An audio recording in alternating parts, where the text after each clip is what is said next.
L'esprit, la réalité et l'illusion.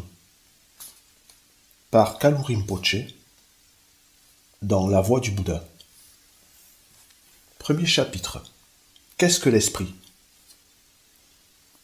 Bien que nous ayons tous le sentiment d'avoir un esprit et d'exister, notre compréhension de celui-ci et de notre mode d'existence est habituellement pour le moins vague et confuse.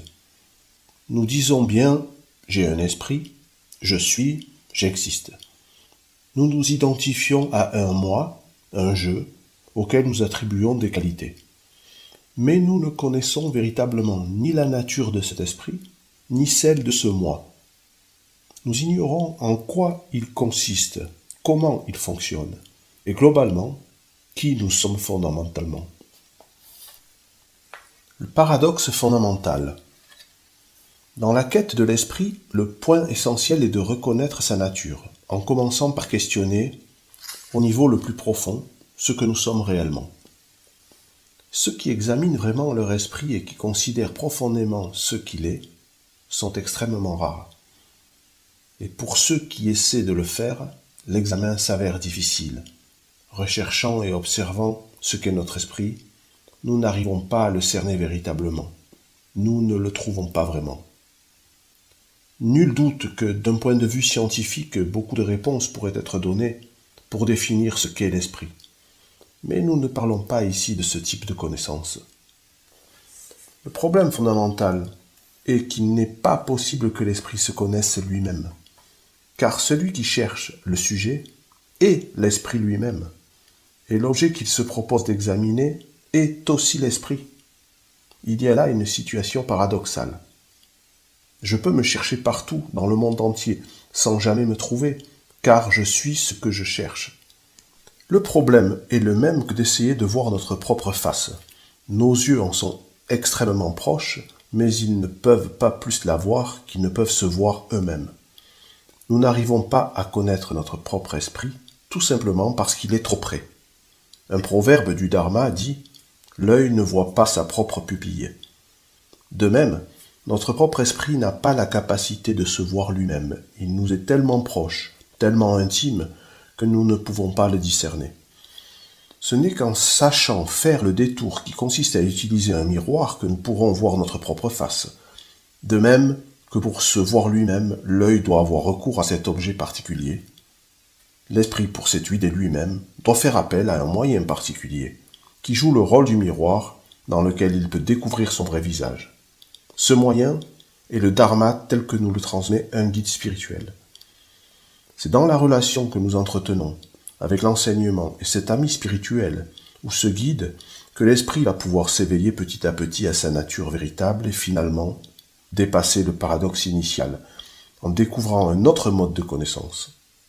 Cette découverte s'effectue dans diverses pratiques dites de méditation. En quête de l'esprit. L'esprit est quelque chose d'étrange. Les orientaux le situent traditionnellement au centre du corps, au niveau du cœur. Les occidentaux le localisent dans la tête ou dans le cerveau. Bien qu'étant justifiées sous divers points de vue, ces localisations sont imparfaites. Fondamentalement, l'esprit n'est pas plus dans le cœur qu'il n'est dans le cerveau. L'esprit habite le corps, mais ce n'est qu'illusoirement qu'il peut être localisé à tel ou tel endroit. Essentiellement, on ne peut dire qu'il se trouve en un point particulier de la personne, ni où que ce soit. La recherche n'est pas simple car, en plus de la situation paradoxale que nous venons d'exposer, dans laquelle le connaisseur ne peut se connaître lui-même, l'esprit, dans sa nature essentielle, n'est pas descriptible. Il n'a pas de forme, pas de couleur, ni de caractéristiques grâce à quoi on pourrait dire « voilà ce qu'il est ». Chacun d'entre nous peut pourtant développer une expérience de la nature de son esprit en s'interrogeant sur ceux qui observent, sur l'observateur, le connaisseur, le sujet qui expérimente les pensées et les différentes sensations. Où se trouve-t-il exactement? Quel est-il? Il s'agit d'observer l'esprit en lui-même. Où est-il? Qui suis-je? Que suis-je? Le corps et l'esprit sont-ils un ou différents?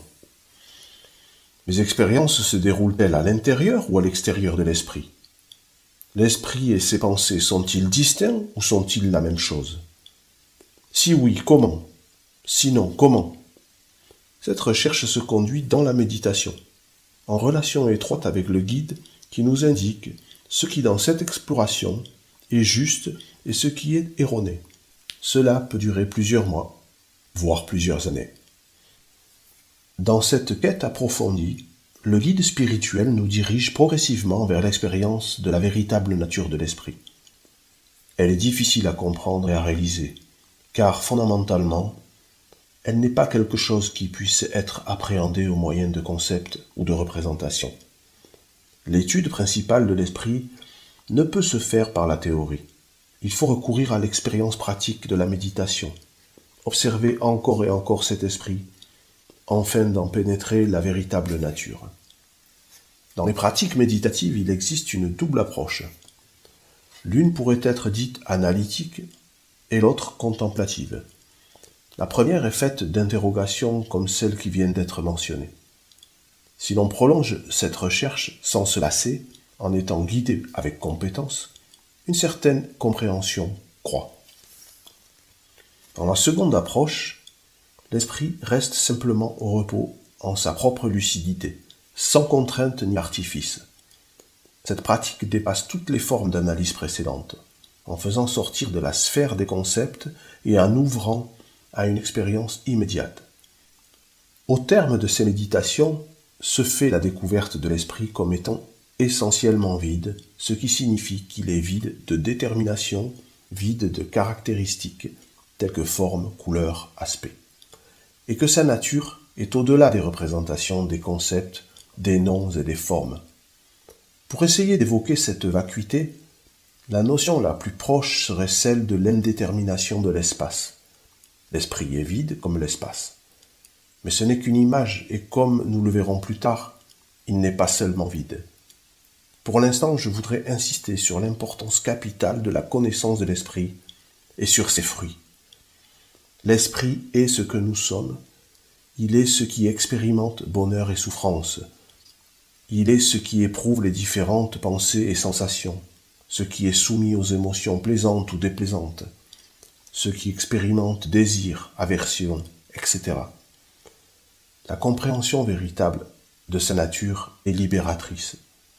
Elle nous dégage de toutes les illusions et, par conséquent, de l'origine des douleurs, des peurs et des difficultés qui constituent notre lot quotidien. Prenons un exemple. Si nous avons l'illusion qu'un malfaiteur est un bienfaiteur, il peut alors nous tromper, nous abuser et nous faire du mal. Mais dès lors que nous le reconnaissons comme malfaiteur, il nous devient possible de ne pas être dupés. En le démasquant, nous pouvons éviter d'être exposés à ses méfaits. Le malfaiteur est ici l'ignorance de ce que nous sommes véritablement, ou plus précisément, l'illusion de l'ego d'un soi. Et la connaissance qui le démasque est celle de la nature de l'esprit. Elle nous libère de ces illusions et de ces conditionnements douloureux. Cette connaissance de l'esprit est la base et le fondement du Dharma du Bouddha, de tous ses enseignements.